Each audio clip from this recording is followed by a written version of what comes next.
برادران ملت اسلامی، السلام علیکم ورحمۃ اللہ وبرکاتہ۔ الحمد للہ الحنان المنان الذي خلق الانسان وعلمه البيان، والصلاة والسلام على رسوله سید الانس والجان وعلى آلہ واصحابہ ذوی الخیر والاحسان، اما بعد فأعوذ باللہ من الشیطان الرجیم، بسم اللہ الرحمن الرحیم۔ لیس البر ان تولوا وجوہکم قبل المشرق والمغرب ولكن البر من آمن باللہ والیوم الآخر والملائکہ والکتاب والنبیین وآتى المال على حبہ ذوی القربى والیتامى والمساکین وابن السبیل والسائلین وفی الرقاب وأقام الصلاة وآتى الزكاة والموفون بعهدهم إذا عاهدوا والصابرين في البأساء والضراء وحين البأس أولئك الذين صدقوا وأولئك هم المتقون، صدق اللہ العظیم۔ بارگاہ رسالت معاب صلی اللہ علیہ وسلم میں درود پاک کا ہدیہ پیش کریں۔ اللہم صلی علی سیدنا محمد معدن الجود والکرم وآلہ واصحابہ الکرام وابنہ الکریم وبارک وسلم صلاة دائمة سرمدا ابدا۔ عزیزان گرامی وقار، سب سے پہلی چیز انسان کو جو سیکھنی چاہیے وہ انسانیت ہے۔ انسانیت کیا چیز ہے؟ انسان جو اس کائنات میں آیا ہے اسے اپنی انسانیت معلوم ہو، میں کیوں آیا ہوں، اور اس کے بعد پھر تمام چیزیں ہیں۔ اسی لیے قرآن میں اللہ تعالیٰ فرماتا ہے نیکی صرف اس کا نام نہیں ہے کہ تم اپنا منہ مشرق کی طرف کر لو، مغرب کی طرف کر لو۔ ابھی جو آیت میں نے آپ کے سامنے تلاوت کی ہے سورہ بقرہ کی، رب تعالیٰ فرماتا ہے نیکی صرف اس کا نام نہیں ہے کہ تم پورب کی طرف، پچھم کی طرف اپنا چہرہ کر لو، بلکہ نیکی اصل یہ ہے کہ اللہ پر ایمان لاؤ، اس کے فرشتوں پر، اس کے نبیوں پر، اور اس کے بعد رب تعالیٰ فرماتا ہے اپنا مال اللہ کی محبت میں رشتہ داروں کو، مسکینوں کو، یتیموں کو، مسافروں کو دیا کرو۔ ان کے جذبات سمجھنا، یہ انسانیت ہے۔ انسانیت کہتے کسے ہیں؟ انسانیت کہتے ہیں اپنے اندر سے نکل کر کے دوسرے انسانوں کی فیلنگ کو سمجھنا، ورنہ تو پھر وہ سیلفش ہوتا ہے، مطلبی ہوتا ہے، صرف وہ اپنی سہولیات کے لیے دوڑ بھاگ کر رہا ہے تو اسے انسانیت پتہ ہی نہیں ہوتی۔ جیسا کہ آج چل رہا ہے، ہر کوئی جو دوڑ رہا ہے اس کا اپنا ایک ٹارگٹ ہے، اس کا اپنا ایک گول ہے۔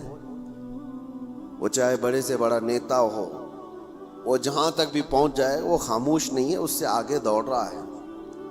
لیکن اس کی دوڑ کے پیچھے ریزن اگر آپ تلاش کریں گے تو یہی ملتا ہے کہ وہ ایک کمفرٹ زندگی چاہتا ہے، ایک آرام دہ زندگی چاہتا ہے۔ اس کو ایک بڑا بنگلہ چاہیے یا اپنی اولاد کو سیٹ کرنا ہے، صرف اور صرف اپنے حد تک سوچ رہا ہے۔ وہ بندہ کہاں ہے جو دوڑ بھاگ کرتا ہے تو غریبوں کے لیے، مسکینوں کے لیے، یا پھر دوسرے انسانوں کے لیے جی رہا ہو؟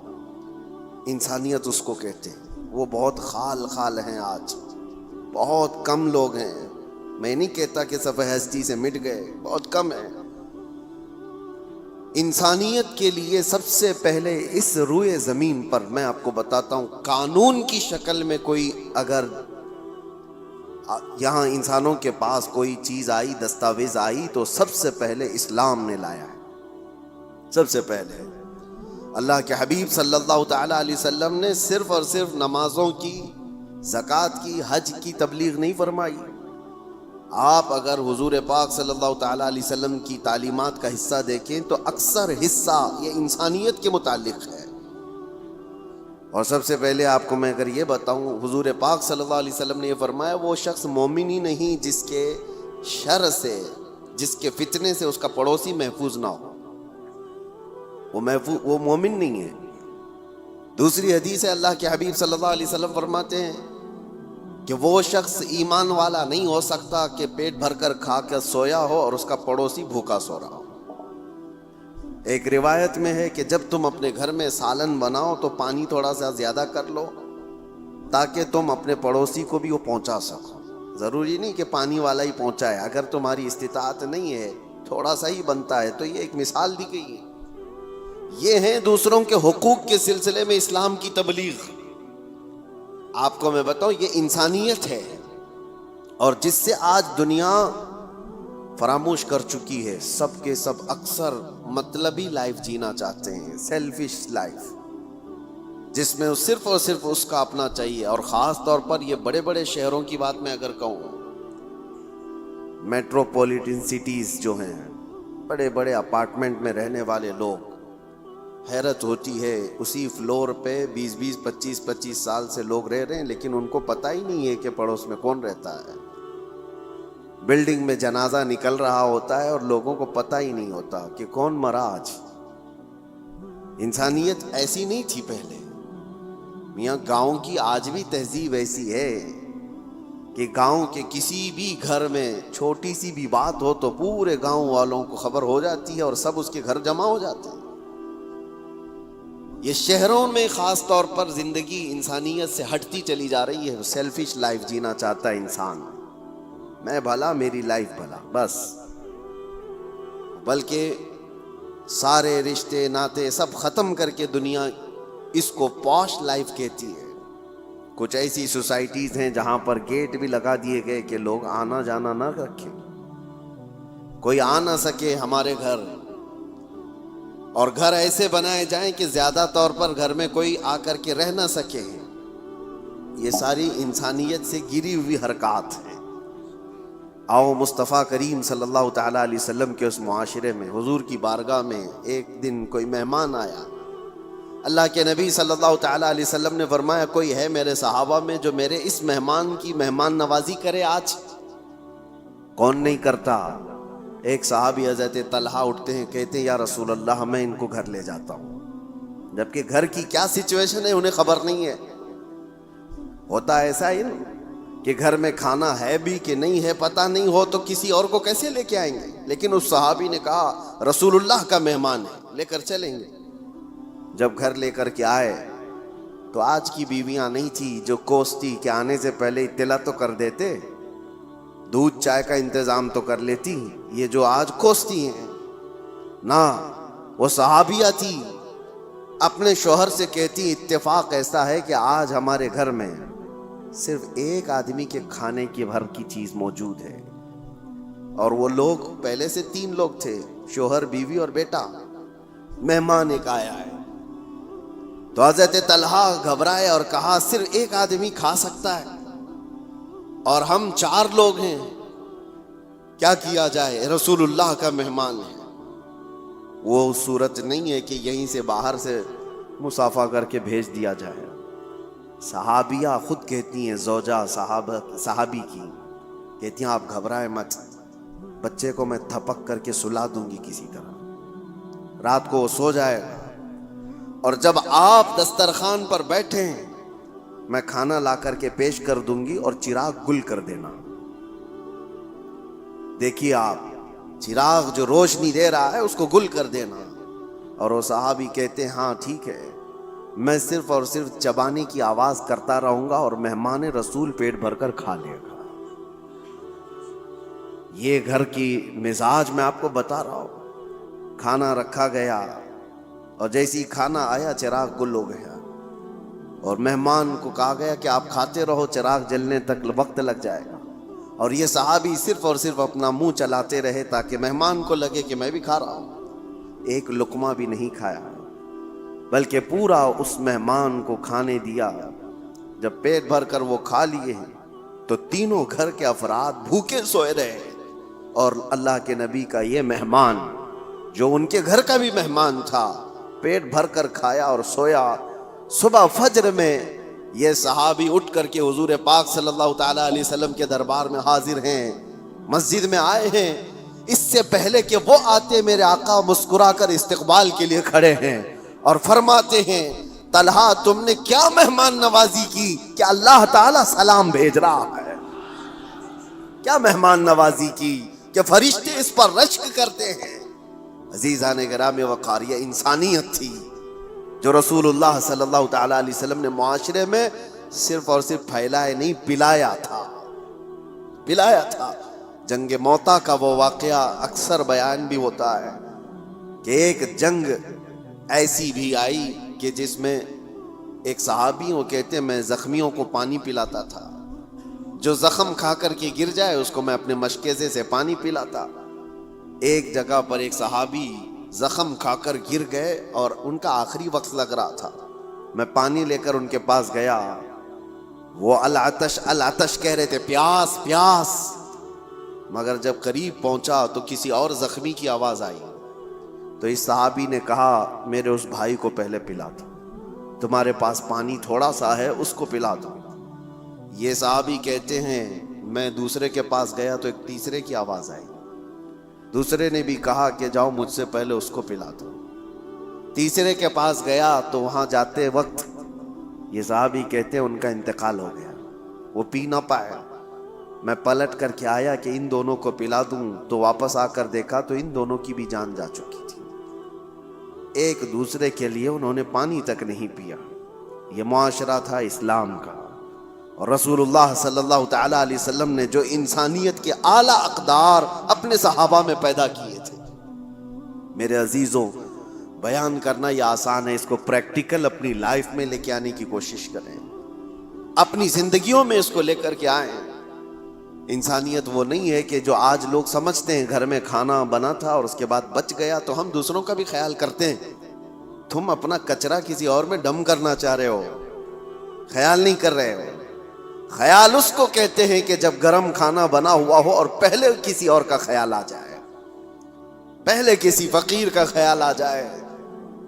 بچ جانے کے بعد بہت سارے ایسے، ہم پہلے جب دارالعلوم میں ہوا کرتے مدرسہ ہم بھی چلاتے تھے، اکثر لوگ شادی میں ولیمے میں دن بھر مصروف اور رات کو کھانا بچا ہے تو کہتے ہیں مدرسے کے بچوں کو کھلا دیں گے، بچوں کو لا کر کے کھلانے کے لیے بڑے بڑے آدھے دیگ بچے ہوئے لے کر کے آتے ہیں اور پھر وہ اس کو ثواب سمجھتے ہیں۔ ہم نے ان سے کہا تھا یہ مہمانان رسول ہیں جو طلباء ہیں، جو رسول اللہ صلی اللہ تعالیٰ علیہ وسلم کے مہمان کہلاتے ہیں، دین کا علم حاصل کرنے والے یہ طالب علم، اور تم ان کو اپنے گھر کا بچا ہوا کچرا لا کر ڈم کرنا چاہتے ہو۔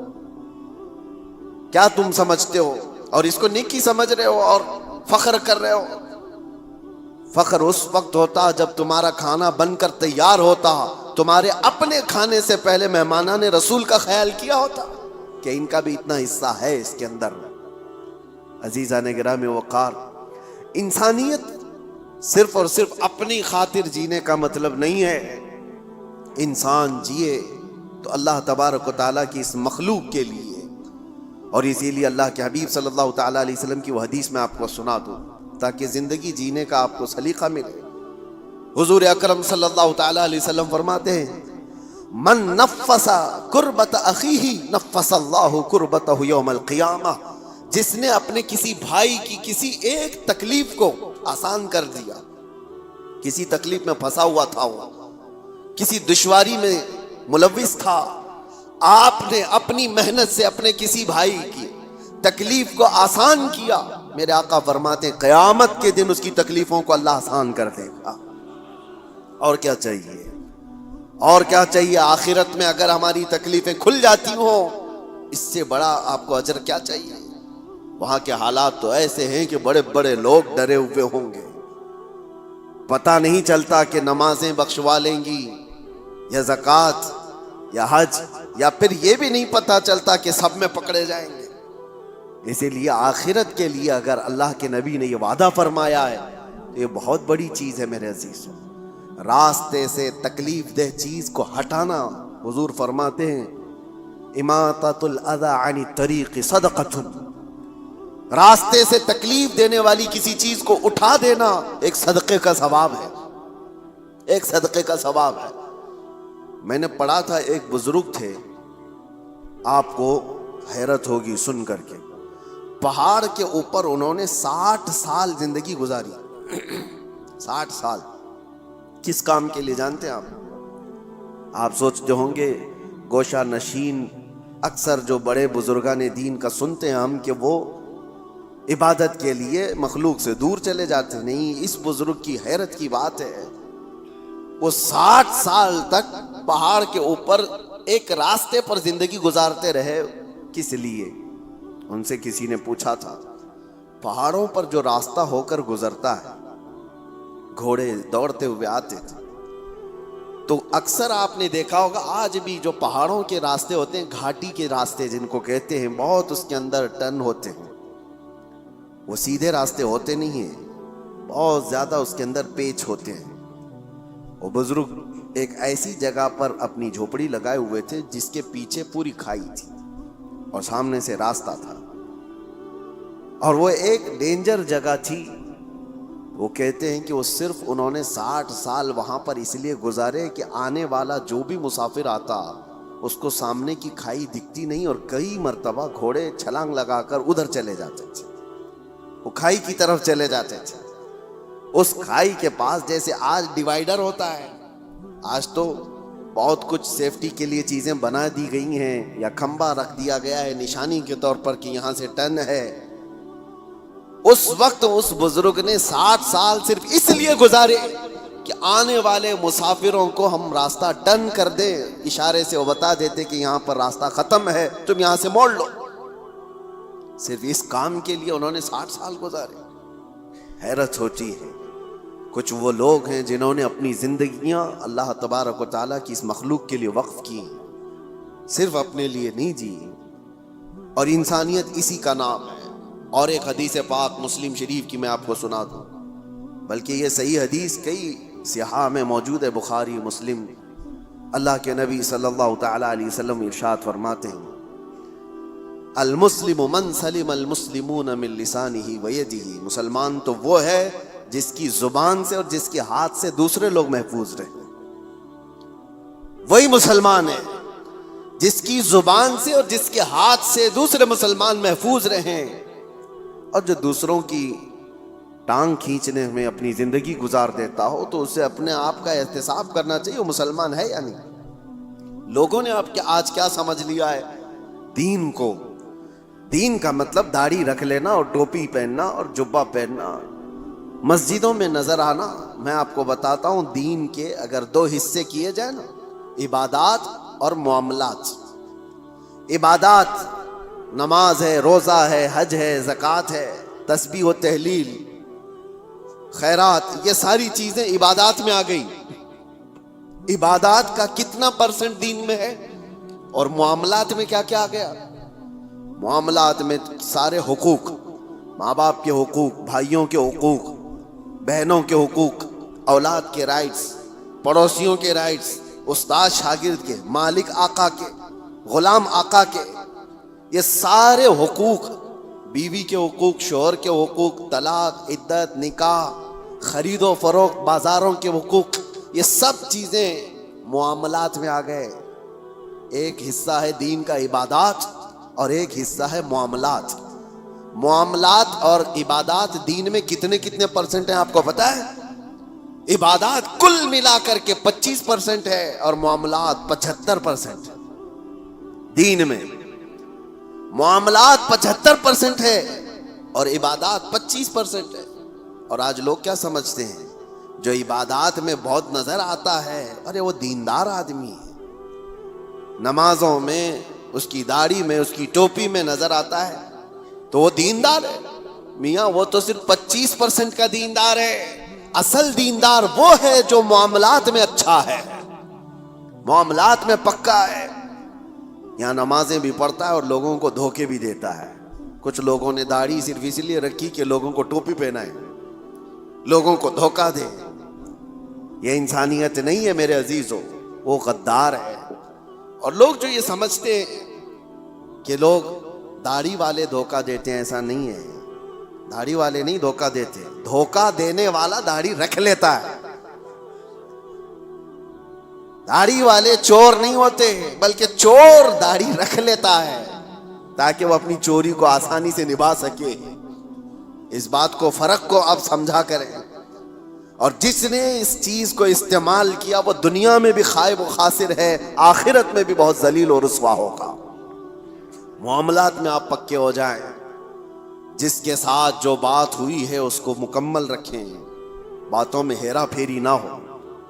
جھوٹ بولنا اور دھوکہ دینا، آج جیسے کہ لوگ معاملات میں شک کرنے لگ گئے کہ مسلمانوں کے ساتھ ڈیل کرنا مشکل ہے، کہ پتہ نہیں ہے کب بھاگ جائے، کب دھوکہ دے دے.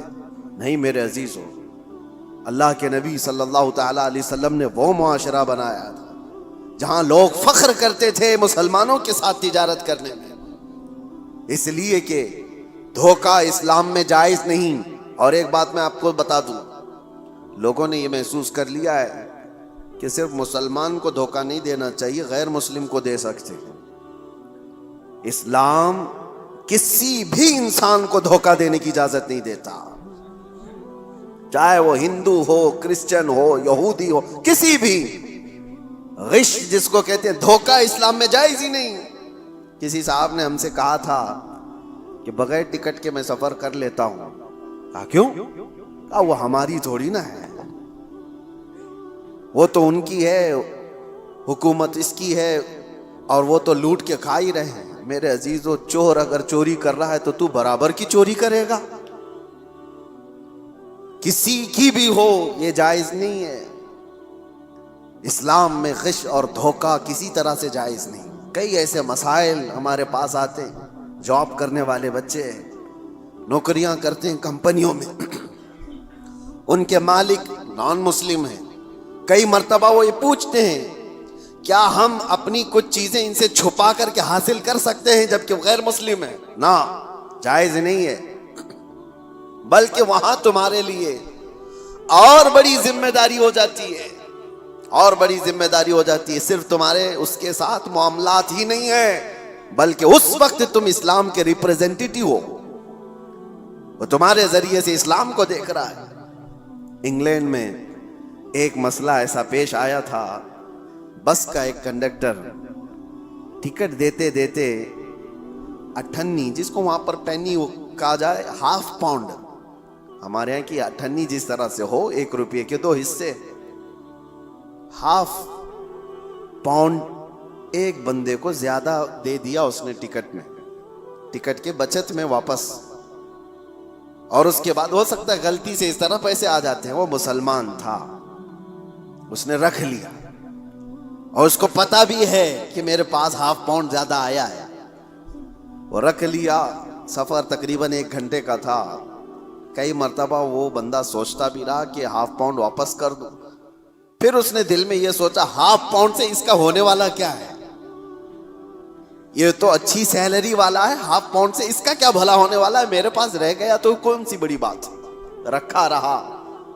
لیکن میرے عزیزو، ایک بات میں آپ کو یہ بھی بتاتا ہوں، بزرگوں نے فرمایا جس کو حلال کھانے کی عادت ہو، اگر غلطی سے کہیں حرام لقمہ اس کے پاس آ جاتا ہے تو غیب سے اللہ تعالیٰ اس کی حفاظت کا انتظام کرتا ہے. ہاں، یہ بات یاد رکھنا. آپ حلال کھانے کے عادی ہیں، کبھی حرام لقمہ آپ کے پاس آ گیا تو آپ کے ہاتھوں میں کپ کپی آ جائے یا آپ کے منہ میں متلی آنے لگ جائے، اللہ حفاظت فرماتا ہے، کوئی ذریعہ پیدا کرتا ہے. وہ بندہ ہے 1 گھنٹے کے سفر میں کشمکش میں تھا. آخر میں اترنے سے پہلے اس نے سوچ لیا، ہاف پاؤنڈ سے اس کا کچھ نہیں ہوتا تو میرا کون سا ہوتا ہے، میں کیوں رکھوں، میرے لیے کہاں حلال ہے. لے جا کر کے اس کنڈکٹر سے اس نے کہا کہ یہ آپ نے مجھے ٹکٹ سے واپس دینے کے وقت زیادہ دیا تھا، یہ آپ کے پیسے لے لیجیے. اس نے رکھ لیا. کنڈکٹر نے کہا غلطی سے نہیں دیا تھا، جان بوجھ کے دیا تھا، غلطی سے نہیں دیا تھا. میں جانتا ہوں تو مسلمان ہے، اور میں پچھلے کئی سالوں سے اسلام کو پڑھ رہا ہوں، اس کی امانتوں کو پڑھ رہا ہوں، اور آج میں دیکھنا چاہتا تھا کیا اسلام کا وہ اثر آج بھی باقی ہے. تو نے واپس کر کے اپنے اسلام کا وہ اثر مجھے دکھا دیا. میرے عزیزو، آپ صرف یہ نہ سمجھیں کہ معاملات میں صرف آپ ہیں اور سامنے والا ہے. آپ اسلام کے ترجمان ہیں اس وقت، اسلام کے ایمبیسیڈر ہیں آپ اس وقت، اسلام کے ریپریزنٹیٹیو ہیں، میرے آقا کے اخلاق کے علمبردار ہیں. دنیا آپ کو دیکھ کر کے اسلام سیکھنا چاہتی ہے، آپ کو دیکھ کر کے اسلام کو سمجھنا چاہتی ہے۔ کتابوں سے پڑھا ہوگا، عمل سے سمجھ جاتے ہیں۔ اس لیے اپنے معاملات کو صحیح کرو۔ جو بات میں عرض کر رہا تھا وہ انسانیت کی، انسانیت اسلام نے جو سکھائی ہے، میں چیلنج کے ساتھ کہتا ہوں پوری کائنات میں اس کا مثیل، اس کی نظیر نہیں لا سکتے، نہیں لا سکتے۔ اللہ کے نبی صلی اللہ تعالی علیہ وسلم نے انسانوں کے احترام کے لیے ہی تو یہ بیان فرمایا۔ اس مکہ میں جہاں بیٹیوں کو مار دیا جاتا تھا، لڑکیوں کو دفن کر دیا جاتا تھا، اللہ کے رسول صلی اللہ تعالی علیہ وسلم نے وہ انقلاب نہیں پیش کیا کہ ایک بیٹی بھی اگر تم نے پال کر کے اس کی شادی کر دی، حضور فرماتے میری شفاعت اس پر واجب، وہ جنت کے لیے میرے پاس آئے۔ بچیوں کے حقوق کو بڑھایا، ماں اور بہنوں کے حقوق کو میرے آقا صلی اللہ تعالی علیہ وسلم نے کیسے بیان فرمایا۔ پہلے بہنوں کے حقوق نہیں دیے جاتے تھے، اور شریعت میں آج ان کا حصہ ہے۔ بہت سارے مسلمان آج مطلب پرست ایسے ہو گئے، مال زیادہ آ گیا، باپ کی طرف سے وراثت ملی تو اس پر ناگ سانپ کی طرح بیٹھ گئے اپنی بہنوں کا حصہ مار کر کے، اور وہ یہ کہتے ہیں بہنوں کی تو ہم نے شادی کر دی تھی نا، اس میں تو لاکھوں خرچہ ہوا تھا۔ ارے وہ کھانا کھلائی ہوئی چیز کو تم انگلی ڈال کر کے الٹی کروانا چاہتے ہو؟ کسی بہن کی شادی کروانا یہ وراثت کی حصوں میں سے اس کو ڈیڈکٹ نہیں کیا جائے گا، وہ تو تمہارا اخلاقی فریضہ تھا جو تم نے ادا کر دیا، وہ تمہاری اخلاقی ذمہ داری تھی جو تم نے ادا کیا۔ بہنوں کا حصہ ماں باپ کی وراثت میں سے جتنا قرآن نے بتایا ہے اتنا دو، ورنہ قیامت کے دن ایک بالشت زمین کے بدلے 7 زمین و آسمان کا توق بنا کر اس کے گلے میں ڈالا جائے گا، وہ اٹھا نہیں پائے گا، اور بہت بڑے عذاب میں مبتلا ہوگا آخرت میں، بہت بڑے عذاب میں۔ تم کتنے دن کے لیے حاصل کر رہے ہو بہنوں کے حقوق مار کر کے؟ لوگ یہ سوچتے ہیں، اور ویسی ہی باپ جب مرا ہوتا ہے تمہاری بھی عمر 40 کے آس پاس ہو رہی ہوتی ہے اکثر۔ بچے کتنے تمہاری زندگی کے؟ 15-20 سال۔ ان 15-20 سالوں میں اپنی بہنوں کے حقوق لے کر بیٹھ جاتے ہو، کیا تمہارا حاصل ہوا آخرت کے عذاب کے علاوہ؟ اللہ تعالیٰ نے قرآن میں جو بیان فرمایا اس کو پورا ادا کرو۔ لوگ یہ سمجھ بیٹھے کہ جس کا جتنا آ جائے وہ ہمارا ہے، یہ اسلام نہیں ہے۔ 40 سال تک بھی اگر تمہارے پاس کوئی اس کا مانگنے والا نہ آیا تب بھی وہ مال تمہارا نہیں ہے۔ حدیث پاک ہے، میں آپ کو صرف اور صرف اس کی ایک جھلک بتا دوں۔ حضور پاک صلی اللہ تعالی علیہ وسلم نے فرمایا کہ بنی اسرائیل کا ایک شخص، بنی اسرائیل میں 3 لوگ ایسے تھے جو ایک پہاڑ کی چٹان کھسک آنے کی وجہ سے غار میں پھنس گئے۔ وہ تو پناہ لینے کے لیے رکے تھے اور ایک چٹان آ کر غار کے منہ پر گر گئی، پھنس گئے، وہی قبر بن گئی۔ رونے لگے، گڑ گڑانے لگے، کوئی ان کے پاس آسرا نہیں تھا کہ نکل جائیں۔ تینوں نے یہ طے کیا کہ ہم دعا کرتے ہیں اللہ کی بارگاہ میں، ہو سکتا ہے اللہ تبارک و تعالیٰ دعاؤں کے ذریعے سے اس پہاڑ کی چٹان کو ہٹا دے۔ تو تینوں نے کہا اپنی اپنی نیکیاں یاد کرو جو زندگیوں میں کی گئی تھی۔ یہ صحیح حدیث ہے، میں آپ کو بتا رہا ہوں کون سی چیزیں اللہ کی بارگاہ میں مقبول ہیں۔ اس میں سے ایک بندہ اللہ کی بارگاہ میں سجدہ ریز ہوا، اس نے کہا اے اللہ تو جانتا ہے میں اس وقت تک گھر میں کھانا نہیں کھاتا تھا جب تک اپنی ماں کو نہیں کھلا دیتا تھا۔ اس کی بوڑھی ماں تھی، ایک رات وہ آیا اور بچے بھوکے تھے، اس وقت بچے باپ سے لپٹ گئے کھانے کے لیے۔ وہ بندہ کہتا ہے اس وقت بھی جب شدت سے مجھے بھوک لگی تھی میرے بچوں کو، سب سے پہلے میں اپنی بوڑھی ماں کو چبا کر کے کھلایا، پھر بچوں کو کھلایا۔ اے رحمان اگر تجھے یہ ادا پسند آئی ہو میری زندگی کی تو اس پہاڑ کی چٹان کو ہٹا دے۔ پہاڑ کی چٹان تھوڑی کھسک گئی، لیکن اتنی نہیں کہ وہ لوگ نکل سکتے۔ دوسرے نے سجدہ کیا اور اللہ کی بارگاہ میں دعا کیا، اے رب العالمین تو بہتر جانتا ہے میں اپنے چچا کی بیٹی کا عاشق تھا اور ہمارے درمیان محبت چلتی تھی۔ ایک دن ایسا آیا کہ سارے لوگ چلے گئے اور ہم دونوں تنہا تھے۔ ایک عاشق اور معشوقہ دونوں کسی جگہ تنہا ہو جائیں تو شیطان تیسرا آ ہی جاتا ہے۔ دونوں کہتے ہم گناہ کا پورا ارادہ کر لیے تھے، کوئی نہیں تھا، مگر میرے اس چچیری بہن نے مجھ سے کہا کہ ڈرو اللہ دیکھ رہا ہے، ہم تنہا نہیں ہیں، اور اس دن سے آج تک اے رب العالمین میں نے اپنے جسم کو گناہ کے دھبے لگنے سے بچا رکھا ہے. موقع تھا گناہ کا مگر تیرے خوف سے میں نے گناہ نہیں کیا. اس نیکی کو اس نے وسیلہ بنایا تو چٹان کھسک گئی. تیسرا جو بندہ تھا جو مجھے بیان کرنا ہے آپ کے سامنے، جو میرے ٹاپک ہے، جو ہمارا آج کا عنوان ہے، تیسرا بندہ وہ کہتا ہے کہ اے رب العالمین تو جانتا ہے کہ میں مزدوروں کو اپنے ہاں کام کے لیے رکھتا تھا، کام کراتا تھا، زمینوں کا مالک تھا. ایک مزدور ایسا بھی آیا میری زندگی میں کہ اس کی ماہانہ تنخواہ دی جانی تھی لیکن اس سے پہلے وہ غائب ہو گیا. توجہ، یہ بندہ کہتا ہے اللہ میں اس کی مزدوری کو، اس کی تنخواہ کو رکھ لیا، چاہتا تو کھا لیتا جیسے سارے سیٹ کھا بیٹھتے. جتنے بھی مزدوروں کی تنخواہ ہیں کاٹ لی جاتی ہے چھوٹی چھوٹی باتوں پر، اور جبکہ ان کو پتہ نہیں ہے. مسلمان اگر ہو تو توجہ، میرے آقا صلی اللہ علیہ وسلم کا فرمان ہے مزدور کا پسینہ سوکھنے سے پہلے اس کی مزدوری ادا کر دو. اللہ کو یہ پسند ہے. اب یہ بندہ کہتا ہے کہ وہ مزدور تنخواہ لیے بغیر چلا گیا، میں نے اس کی مزدوری کو لے کر ایک بکری خرید لی اور بکری کو پالا. رب تبارک و تعالیٰ کی بارگاہ میں وہ کہہ رہا ہے بکری کو پالا، بکری نے بچے دیے اور پھر اس میں برکت اتنی ہوتی گئی، سالوں بیت گئے، بکریوں سے بکریاں اتنی بڑھ گئی کہ وہ ریوڑ ہو گیا، بلکہ ایک میدان میں بھی وہ بھر نہیں پاتی تھیں. مجھے شہر سے باہر جانا پڑا، شہر سے باہر بہت بڑا میدان ان بکریوں کے لیے. ایک بکری سے اتنی بکریاں ہو گئی. اور یہ بھی بات بتاتا ہوں، میرے آقا نے فرمایا بکری میں برکت ہے. سارے جانوروں میں بکری میں اللہ نے برکت رکھی ہے. اور اتنی زیادہ بکریاں ہو گئی لیکن اس میں سے ایک بکری بھی نہ اس نے بیچا، نہ کھایا، نہ استعمال کیا. کئی سالوں کے بعد وہ مزدور واپس آ جاتا ہے اور آ کر کے اس نے اپنے آقا سے کہا کہ آپ کو پتہ ہے میں آپ کے یہاں مزدوری کیا کرتا تھا، کام کرتا تھا، اور ایک آخری وقت ایسا آیا تھا کہ میں اپنی مزدوری لیے بغیر چلا گیا تھا. اگر ہو سکے تو آج میری بڑی مجبوری ہے، میں بہت بے بس ہوں، میری وہ مزدوری اگر آپ کے پاس رکھی وہ تو مجھے دے دیجیے.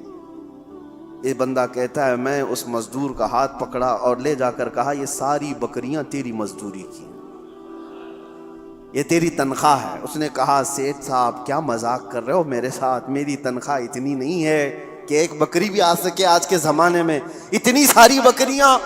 وہ کہتا ہے جس وقت تو اپنی تنخواہ چھوڑ گیا تھا میں اس وقت تیری رقم سے ایک بکری خریدا اور اللہ نے اس میں اتنی برکت عطا کی. وہ بندہ دیکھتا ہے کہ آپ سچ کہہ رہے ہو؟ اس نے کہا ہاں سچ کہہ رہا ہوں، بکریاں ہی نہیں اس میں سے ایک بال بھی میرا نہیں ہے، سب کچھ تیرا ہے، بکریاں بھی تیری، رسیاں بھی تیری. وہ بندہ خوشیوں کے ساتھ ہانکتے ہوئے وہ بکریاں لے کر کے جاتا ہے اور اللہ کی بارگاہ میں کہتا ہے ایسا بندہ میں نے نہیں دیکھا جو اپنے حقوق اور معاملات میں اتنا پکا ہو. رب تعالیٰ کی بارگاہ میں یہ بندہ کہتا ہے اللہ یہ میں نے خالص تیری رضا کے لیے کیا، تیرے خوف سے کیا. رب تعالیٰ نے اس کی یہ دعا سنی. حضور فرماتے فوراً وہ چٹان کھسک کر کے نکل چکی تھی، تینوں باہر آ گئے تھے.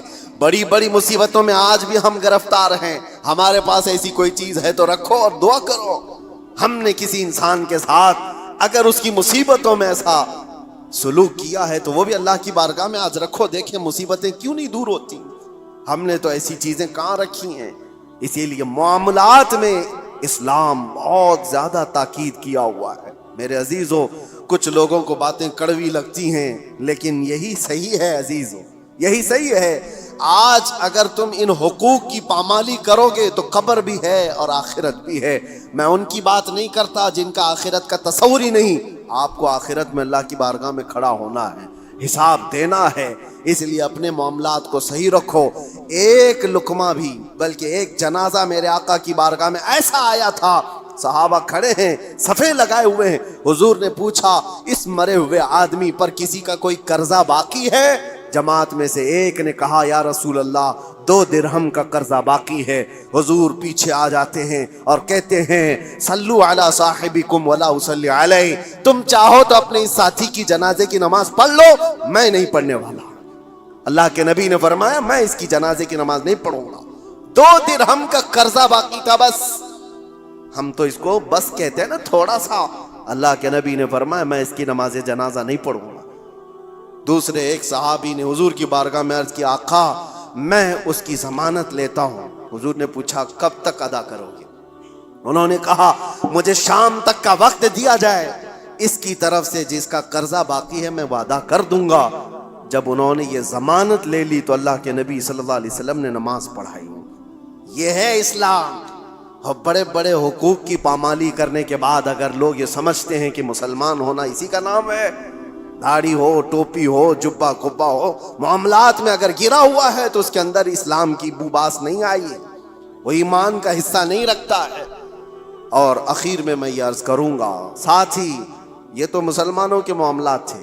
آپ کو میں بتاؤں انسانیت کے لیے, حقوق کے لیے سب سے پہلے ابھی آج کی اس دنیا میں جو ایک لائے عمل تیار کیا گیا اور ایک دستور آیا آسٹریا کے ویانا شہر میں 1993 میں پہلی یہ کانفرنس کے اندر اقوام متحدہ جس کو UN کہا جاتا ہے, جو یونائٹڈ نیشن, تقریباً 170 کنٹریز مل کر کے یہ حقوق بنائی کہ انسانوں پر کیا کیا حقوق ہو سکتے ہیں, کوئی ایک دوسرے کے حق تلفی نہ کرے, جنگوں کے حقوق.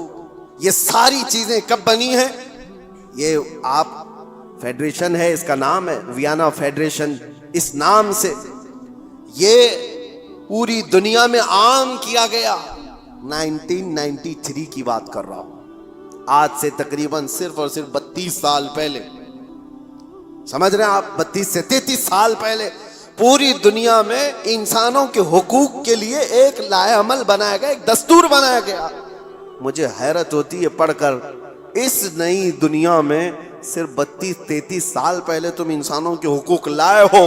ذرا تاریخ پڑھے ہوتے آج سے 1400 سال پہلے اس سے زیادہ حقوق محمد الرسول اللہ نے بیان فرمایا. میرے آقا صلی اللہ علیہ وسلم صرف بیان نہیں کیا, حدیثوں میں اس کو محفوظ کرایا ہے, اور پورے دستاویزات آج محفوظ ہیں ہمارے پاس, پورے محفوظ ہیں. آپ اگر جا کر دیکھیں فقہ کی کتابوں میں, فقہ جو مسئلے مسائل وضو کے, نماز کے, آپ کے روزے کے, جتنے بھی مسائل ان کو فقہ کہا جاتا ہے. ہماری فقہ میں اگر آپ کو میں بتاؤں 2 بڑی کتابیں آپ کو ملتی ہیں. ہدایہ ہمارے فقہ حنفی کی کتابیں جو ہم نے پڑھی, بہت بڑی بڑی ضخیم کتابیں. ایک کتاب کے اندر وضو سے لے کر کے نماز, روزہ, حج, زکوٰۃ سارے مسائل آ گئے. اور دوسری ایک پوری جلد ہے جس میں صرف اور صرف خرید و فروخت کے مسئلے ہیں, صرف اور صرف معاملات, سب جو میں نے ابھی بیان کیا آپ کو میں بتا رہا ہوں اسی لیے کہ اتنے محفوظ دستاویزات حقوق کے لیے کسی کے ہاں نہیں ہیں. آج قوانین بنے ہیں کہ ایک مال دوسرے سے خریدو تو اس کے کیا کیا حقوق ہیں, جبکہ 1400 سال پہلے میرے آقا صلی اللہ علیہ وسلم نے حقوق کیسے بیان کیے کہ اگر تم نے کسی جگہ پر جا کر کے مال خریدا تو اس کے کتنے حق ہیں, کہ تمہیں کتنے میں لینا ہے, کہ اس کو کتنے میں دینا ہے. یہ بھی ربح فاسد نہیں ہوگا, غلہ جمع کر کے نہیں رکھے گا کہ جب لوگوں کے پاس مال کی قلت آئے تو نکالے گا. یہ سارے حقوق کے سلسلے میں اسلام پہلے سے بیان کیا ہوا ہے. یہاں تک کہ ایک مشہور آپ کو بات بتا دوں, مشہور منگنی کے سلسلے میں آپ لوگ سوچتے ہوں گے یہ منگنی کیا ہوتی ہے, شادی سے پہلے ایک انگیجمنٹ کا جو رسم ہے, اسلام میں اس کا کیا کانسیپٹ ہے, کیا تصور ہے, منگنی کیوں کرتے ہیں؟ اسلام میں ایک مسئلہ ہے, توجہ. کوئی مال میں خریدنے کے لیے گیا, مثال کے طور پر ایک قالین مجھے خریدنی تھی, میں نے صاحب مال سے یعنی دکان والے سے اس کی قیمت لگائی, اس نے کہا یہ 1000 روپے کی. ابھی ہماری بات چیت چل رہی ہے, دوسرے صحابہ آئے اور انہوں نے اس کی بولی لگا دی. حضور فرماتے ہیں یہ جائز نہیں جب تک کہ تمہارا پہلا بھائی بات مکمل نہ کر لے. اپنے بھائی کی بے پر بے جائز نہیں. سمجھ میں آ رہی ہے آپ کو بات؟ مسئلہ ہے یہ شریعت کا.